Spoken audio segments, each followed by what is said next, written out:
मेरा नाम प्रियेश कुमार मिश्रा है और मैं छत्तीसगढ़ पेंडा रोड से हूँ। मैं बेंगलोर में एज ए फिजियोथेरेपिस्ट 14 साल से काम कर रहा था। मैं मेरे गृहग्राम है पेंडा रोड, वहाँ पर मेरे छोटे भाई की बेटी के बर्थडे में आया था। बर्थडे ख़त्म होने के नेक्स्ट डे मैं अपने दोस्त के साथ घूमने गया था और घूम के आया तो उसी बच्ची के साथ मैं खेल रहा था और बस मुझसे उस दिन एक ही गलती हो गया कि जब फंक्शन होता है ना घर में, तो हम सामान वापस करने के चक्कर में सुबह अपनी बीपी की मेडिसिन ले नहीं पाया था। तो खेल रहा था मैम, अचानक मेरे हाथ में झुंझुनी चालू हुआ। चूँकि मैं मेडिकल बैकग्राउंड से हूँ तो मेरे को पता चल गया कि मेरा हैंड जो है फॉल होने लगा। तो मैं अपनी मम्मी से बोला और फिर मेरी मम्मी जो है मेरे को जिला अस्पताल, मेरे घर से 200 मीटर में ही आपको डिस्ट्रिक्ट हॉस्पिटल मिलेगा। हम लोग डिस्ट्रिक्ट हॉस्पिटल में गए, बताया अपनी समस्या ना। उस डिस्ट्रिक्ट हॉस्पिटल में मैम आप बिलीव करेंगे ना, आपको बीपी ऑपरेटर्स काम कर रहा था।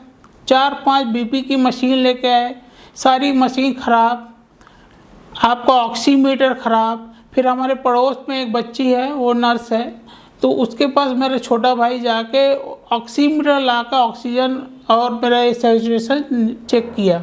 और मेरी छोटी बहन भी थी मैडम, वो आ गई वहाँ पे, फंक्शन के लिए आई थी, वो भी डॉक्टर है। तो वो बोली कि आप ये इंजेक्शन, एक पर्टिकुलर इंजेक्शन लगा दीजिए। तो जो ड्यूटी में डॉक्टर थे वो इंजेक्शन लगाने को रेडी नहीं। मतलब इवन तो मेरा जो ऑक्सीजन का लेवल था वो भी नीचे गिर गया था। मैं बोलना चाहिए गैस्पिंग करते हुए बैठा हुआ था और उन लोग कुछ भी नहीं कर रहे थे। हमारा 3 से 4 घंटा वहाँ इसी चक्कर में बर्बाद हो गया।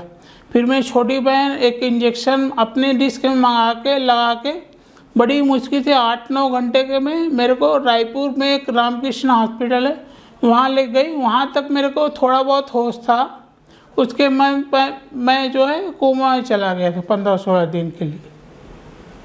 और फिर जब मेरे को होश आया तो उस हॉस्पिटल में भी फिजियोथेरेपी के नाम पे वो बस मेरे को कुर्सी से, बिस्तर से उठा के कुर्सी में बैठाते थे और फिर कुर्सी से 2 मिनट के बाद बिस्तर में लेटा देते थे। और इवन आप बिलीव नहीं करेंगे मैम, एक दिन मैं जब वहाँ मेरे को अचानक से मेरे अपने नींद से उठ के देखा, मेरे राइट साइड में पैरालिसिस है और बांध के रखे थे मेरे राइट साइड को। आप बताइए, ये मेडिकल फैसिलिटी है। और वापस आए, जब मैं वापस आया तो मेरा राइट लेग जो अभी मैं थोड़ा बहुत चल पा रहा हूँ वो लटक गया था, क्योंकि उन लोगों ने फिजियोथेरेपी किया ही नहीं।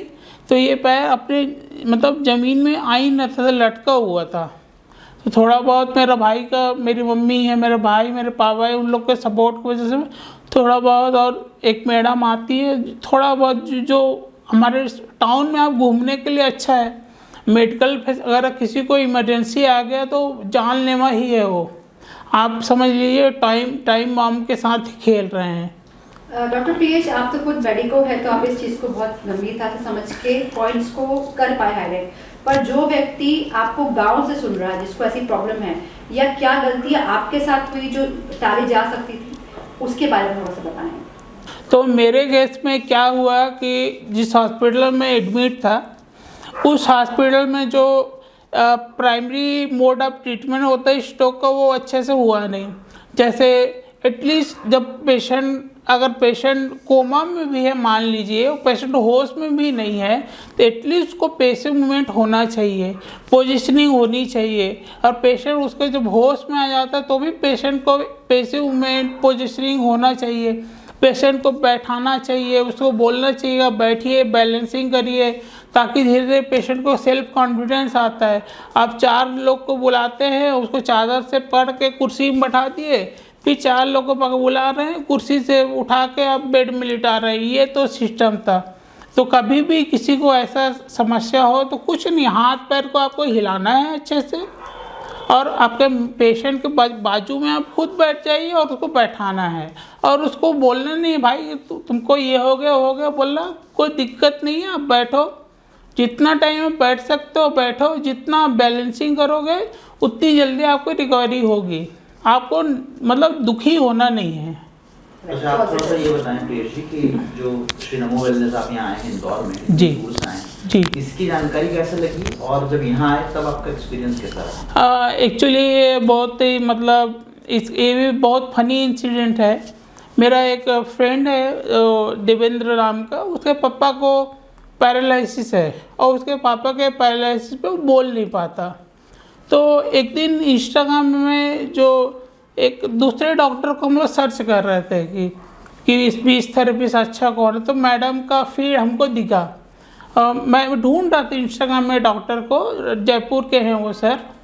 तो मैडम का आया और वो जो सरदार जी का वीडियो था ना, जिसमें सरदार जी नहीं बोल पाते थे और बोल रहे थे, तो मैं अपने दोस्त को भेजा, बोले ये यहाँ पे ले जा सकता है, क्योंकि वो लोग भी मध्य प्रदेश से है, जब जे अपने क्या बोलते ग्वालियर से।